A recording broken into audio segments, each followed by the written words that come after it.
So if you need to close your eyes or just kind of stare off into the screen, or if it helps to just keep looking in the screen, it's up to you, but feeling into where in your being self-doubt resides. It's just in this moment, just in this moment.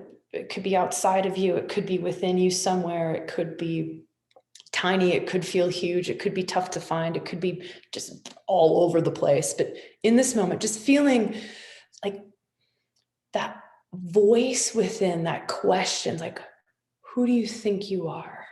What do you think you're doing? Who are you to move beyond what your family has done? Who are you to be traversing these realms? Who are you to be embracing the wisdom of the depths? Who are you to be embracing the wisdom of the heights? Do you know what's going to happen to you if you do that? Do you know what's going to happen to you if you do that? Finding that place, finding that place, finding that place, finding that place. Now feel if you're trying to push that place down, or that voice down, or that feel down. It might not necessarily be a voice. It might just be a feeling. It might be a visual of something. Like, who do you think you are? Or you're not good enough to do this. Or if you do this, bad things will happen to you. Now, a lot of these voices and a lot of the self-doubt comes from those depths that we worked with, comes from the unconscious, comes from the shadow. And this is how it sneaks out. This is how that energy like leaks out or finds its way up from the basement. So we're going to work directly with like the excavating of these things from their roots. So on one level, we're going to go to the root of these things. But as a practice, one is to have a dialogue with it, to dialogue with it, or to invite it to come up to the light. Like, okay, I'm not good enough. Okay, you're saying, who do you think you are? Okay, so instead of fighting it, battling it, trying to push it away, trying to shove it down, trying to ignore it, trying to sneak away from it, trying to get away from it, just be with it. Be with it. Just be with it. Okay. So there's a part of me that is saying, if I do this, I might get burnt at the stake. There's an irrational part of me that is telling me that I will be lit on fire if I bring in this much juice from this many places. There is a part of me that is saying I will lose my whole family, all of my friends, if I do this. Or there's a part of me that is doubting, that is questioning, I'm not good enough, I'm not worthy of this, I'm not valuable enough to do this. Okay, let's talk, let's dance, let's dance, come up to the light and let's dialogue with it. Give it a big old hug, bring it up into your heart. Like, hey, I love you. I love you, little voice. I love you, doubt. I am fully hearing that you feel like we're going to get burnt at the stake. I'm fully recognizing that you think this, or you're saying this. That's a really powerful practice, and a very simple practice that we can do at any time. At any time. There's another practice that's coming up in this moment, is this practice around loyal soldiers. And I know we spoke about this in one of the reunion experience workshops. Is loyal soldiers, the guards, like the armed guards that guard the shadows, that guard the unconscious, that the protective mechanisms that we've developed over the years. And a part of what we're doing is we're inviting those patterns that got developed in childhood or we brought in from past lives. We're inviting those patterns to to relax, the ones that no longer serve, the ones that no longer serve. The thing that kept me safe at 5 is now actually totally inhibiting me as a 41-year-old woman.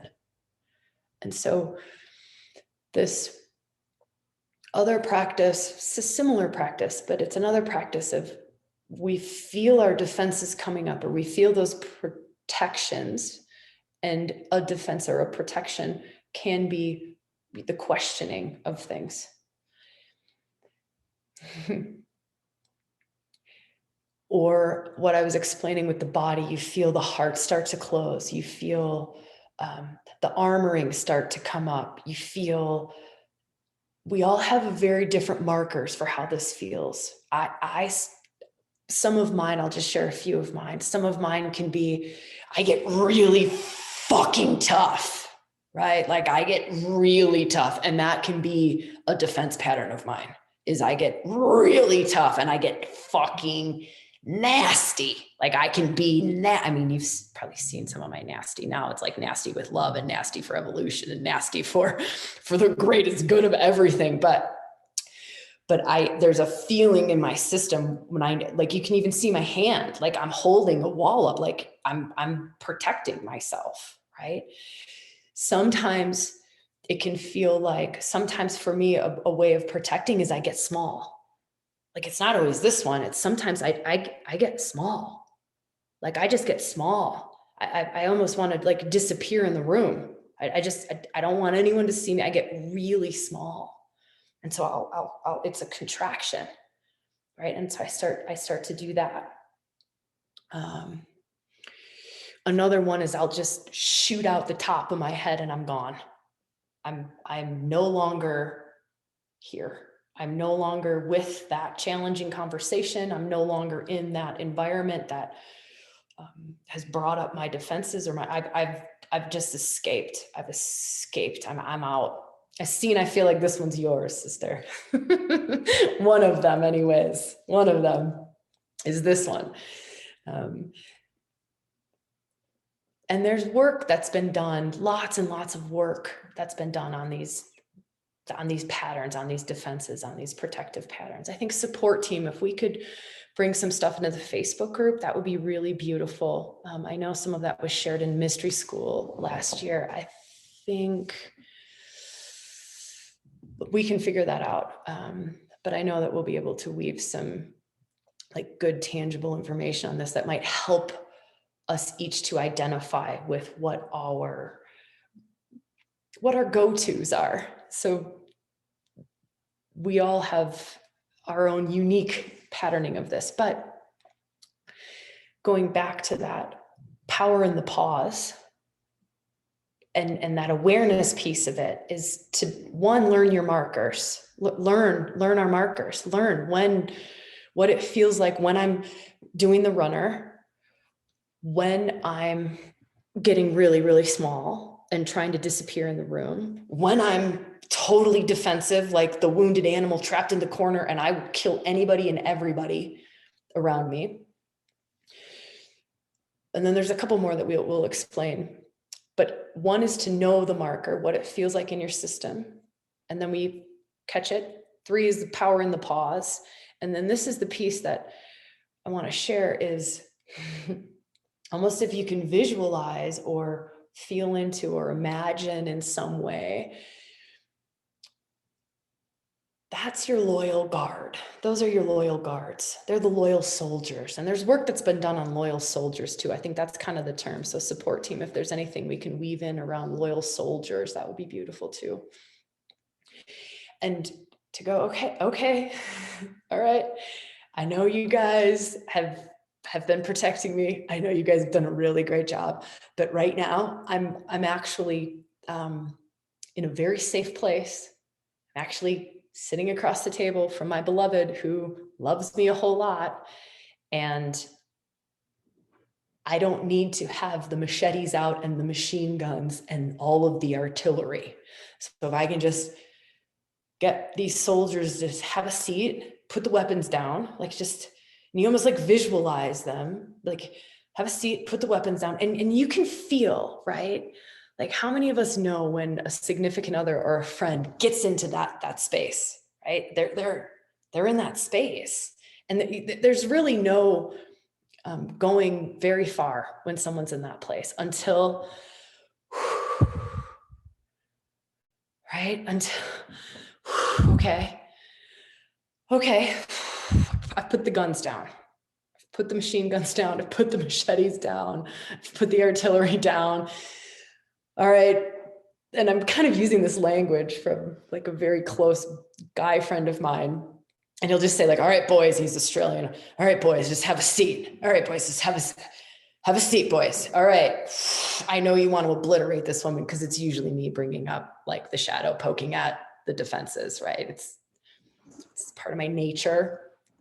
And so however it feels to you to kind of have that inner dialogue with yourself. So the power in the pause, having the dialogue to kind of calm things down. Or to love.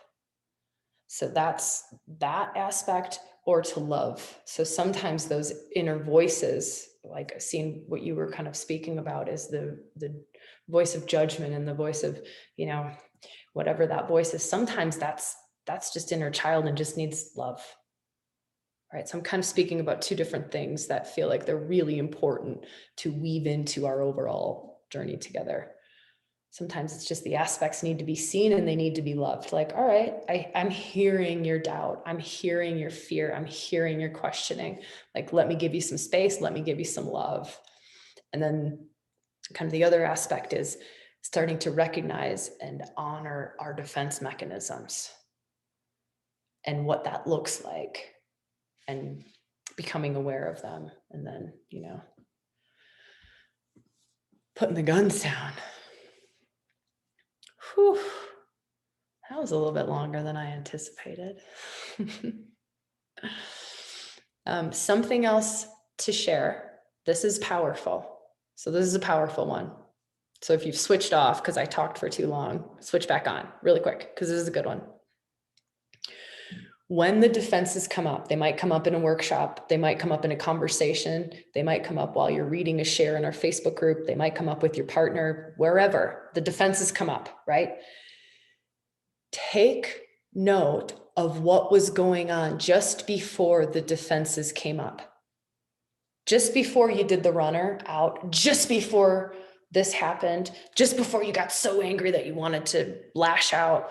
What was going on just before, especially in workshop space? So a lot of times in the physical world, it's really, really complicated and complex. And you've usually got another person who's got 8,000 layers of their stuff going on, mixed in with 8,000 layers of your stuff. But when we're in workshop space, it's a lot easier. That's part of the gift of being in workshop space, is we eliminate a whole lot of stuff, and it can be very much about self. And so just before those things start to come up, or you start to get really distracted, or, oh, I really need to make sure the lights are off and the door is locked, and it can even be as subtle as that, as like distractions. You start to let the distractions come in, or the yawning starts to happen, or I'm too tired to do this. Like, where were we at just before all of that started to set in? Because that's a hot spot. That's a hot spot. That's a magic spot for you. That's a big spot for you, right? Or when you start to get really pissed off at me, which will happen. Like, it's cool. That's part of the job.